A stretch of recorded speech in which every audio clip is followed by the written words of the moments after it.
Persistence of inequality is typically these days in macro development literature are explained in terms of this dynamic trap, so that even if you take some short-term measure, eventually the household make a massive poverty in the long run simply because the children is not giving something to the parents, but the children still go back to the same earlier stage poverty.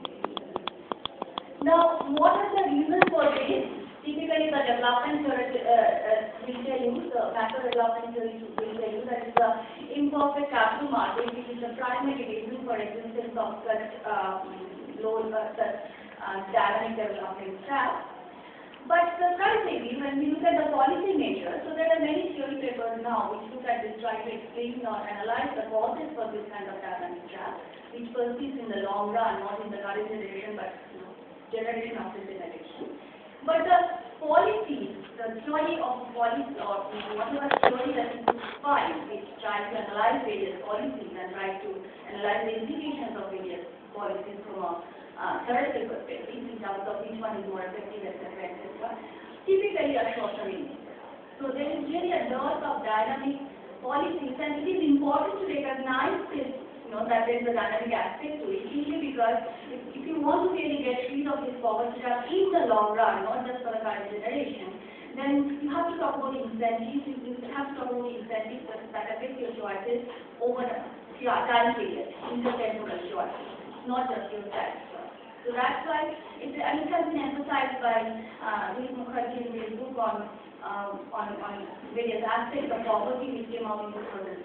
And this is precisely the idea that you mentioned, that typically when we talk about policy, we don't look at the dynamic nature of the problem, and that's precisely where we start from in this paper.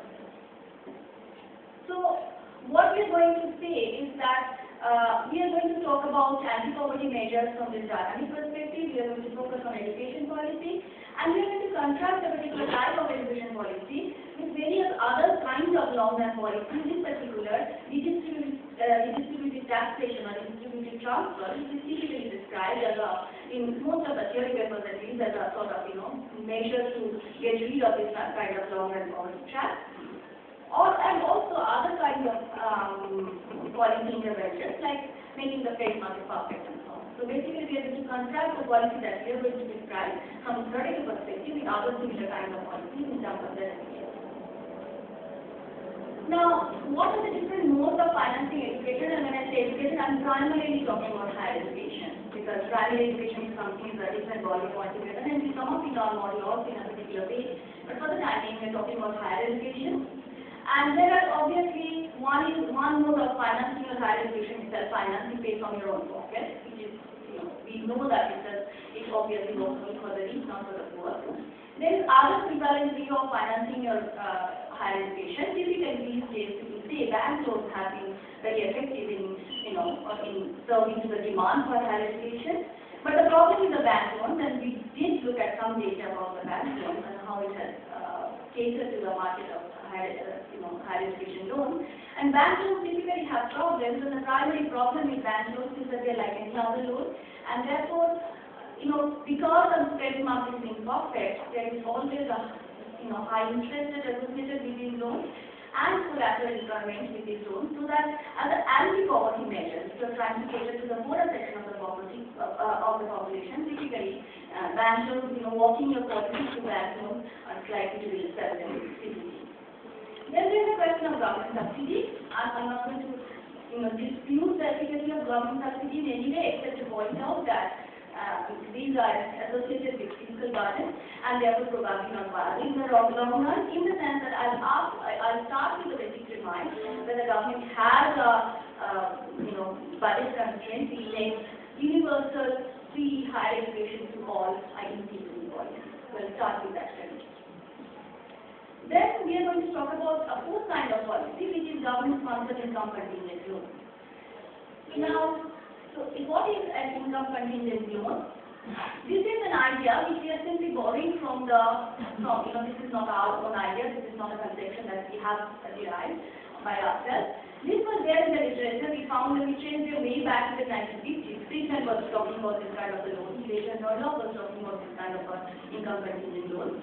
What are its basic features? Its basic features is that typically this kind of loans are given to finance educational investments, and the returns are uncertain.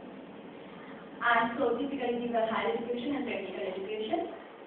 And the loan amount, the format that exists in the literature is that the loan amount is paid directly to educational institution. Repayment starts only after the agent finds fruitful employment. And the repayment, this is most important, repayment is positively linked to the agent's income. So if your income, even after going for taking that loan and going for higher education or technical education, if your income for some reason falls below certain level, then you are not required to pay while teaching. And so the thing is that in the literature, as explored by Friedman and Orloff and many others, these loans are typically proposed as loans that will work through the banking channel again, private banking channel.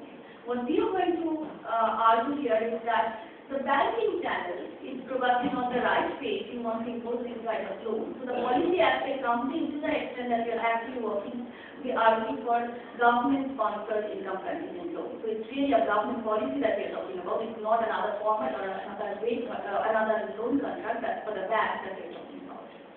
What is the role of the government here? Well, there are several advantages of a government-sponsored ICL, but the ICL maintains exactly the same features that I have just talked about, but it's actually actively supported by the government. And why is it that the government support becomes crucial here? There are many reasons. The two primary reasons is that typically credit market is imperfect at the individual level because of various kinds of moral hazard problems. And if the government acting as our own critical agency can get rid of the problem. So part of the reason why you need government intervention is precisely to get rid of the market imperfection that typically arises in a credit market, otherwise in a bank. The second is that the government has an advantage in terms of the collection, simply because it has, it can collect this payment through tax. So basically, we are saying that in terms of providing the loan as well as the collection, the government has to play an active role, and that's why it's really a policy. It's not just another form of, loan contract. There have been examples where this kind of a scheme, and importantly, government backed this ICL scheme, which has been successfully implemented. The most successful example has been Australia. The HEC scheme there has worked very well. New Zealand, South Africa, to moderate degree of success. UK, it has been introduced more recently, only in 2004. Until now, it has not gotten over its teething problem. So it's not as if it's a universal success. And we have looked at the Australian scheme pretty carefully to see what made it successful, and I'll come back to those points. Now, in this paper, what were we doing? This is not an empirical paper. This is really a theory of a policy paper. So we are saying that there is a particular policy, and we are going to argue that this policy, in theory, works better than many other similar policies in getting rid of long-run poverty trap. So obviously, the background has to be that the economy is caught in a poverty trap. What kind of poverty trap? What kind of? So we are starting with, as I said, that in the literature there exist many examples. In particular, there are these seminal papers by Banerjee and Galazira. There are others by Mukherjee and so on and so forth, which basically says that demonstrates a way to why credit market imperfection can generate this kind of a criteria, poverty trap. And that's the benchmark that we are starting with. Okay? So we have to start with some kind of poverty trap model if you're trying to say that this policy makes a difference, and the benchmark that we adopt is this Galazira framework. And the result, just to give you a glimpse of what we are going to get here, in case I don't have time to run through the entire model, is that we are going to show you that ICL works here precisely because it creates a dynamic incentive for people to go for skill formation with other kinds of policies, in particular the two policies that I talked about, which is credit market, making the credit market perfect through government intervention, or a direct distributive transfer of wealth somehow does not. Okay? In what way? Again, I'll explain later.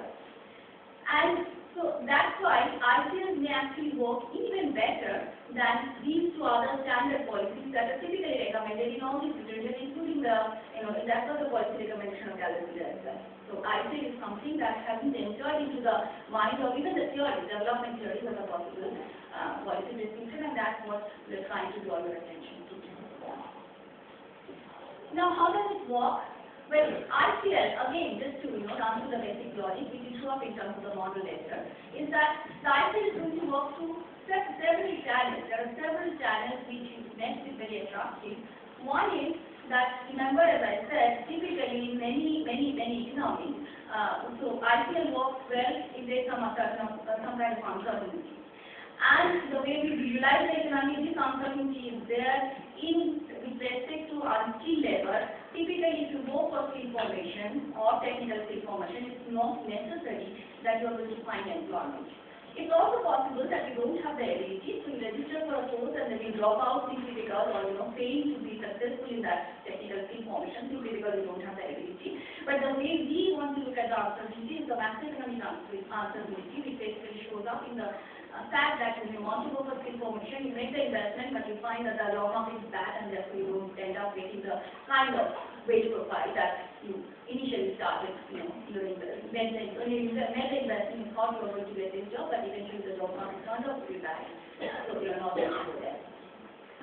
So this kind of IPL scheme, because of its very design, is going to provide an insurance against this kind of uncertainty, and that's one attraction, that's one of positive fact for IPL, which is going to make it more attractive compared to other policies. Then the second part is that if you go to the market as an individual borrower, as I said, just like any other banking, you're going to face high interest rate or a collateral requirement simply because you're going as an individual and the banks do not know you. So the government intervention is going to give you some credit advantage. So the second point sort of works as similar to making the credit market perfect.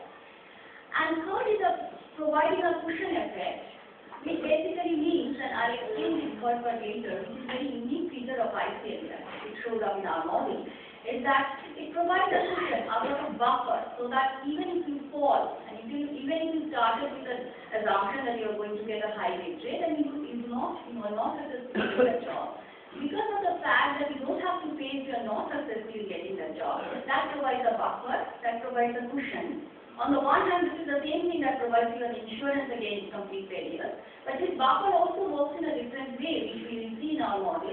The buffer is such that it at least allows you a reasonable income even in the case of failure, and this is instrumental in getting you out of the long-run poverty trap. So these are the three effects which will become clearer as I go into the model, which are going to make ICL work better than many other policies. Let me just quickly run through the basic underlying theoretical model, which will allow you to analyze, and appreciate the argument better. So as I said, it's based on Gallagher's theorem. So there are really two sectors. One is the technical sector, one is the non-technical sector. And if you want to work in the technical sector, then you require specific skills. Working in the non-technical sector does not require any specific skills, so you can think about this as white-collar jobs in the blue-collar jobs if you like. Now, specialized skills can be acquired. There's a fixed cost of acquiring the specialized skills, in the sense that one, you have to complete your formal schooling, but even then, after that, you have to make a lump sum, one-time investment. There's a fixed cost associated with this kind of skill formation. Again, these are borrowing from Gallagher's theorem, but it makes sense in the sense that there is a fixed cost, and because of this existence of this particular fixed cost, it means that those who are poor and do not have enough resources at their hand or cannot borrow from the bank, would be unable to go for skill formation, this kind of technical skill formation, even if they have incentives to do so. Okay, so that's going to play out in generating the long-run poverty trap. Now, we are going to, however, this is based on Gallagher's theorem, but we are going to extend the Gallagher's theorem model in three important directions. First, we are going to add a first period consumption motive, which is not there in Gallagher's theorem. And what does a first period consumption motive does? It basically says that whether you go for skill formation or not, whether you invest in education or not, that income is going to show up only in your second period of your life. But in the first period, you still have certain consumption requirements. So that basically, so the fact that you have some first period consumption requirement basically means that even if I give you a very high wage rate tomorrow, if that means that to attain that wage rate, you have to sacrifice a lot in terms of first period consumption, then you may not be willing to make that. In other words, this first period consumption sort of acts as a subsistence, reason for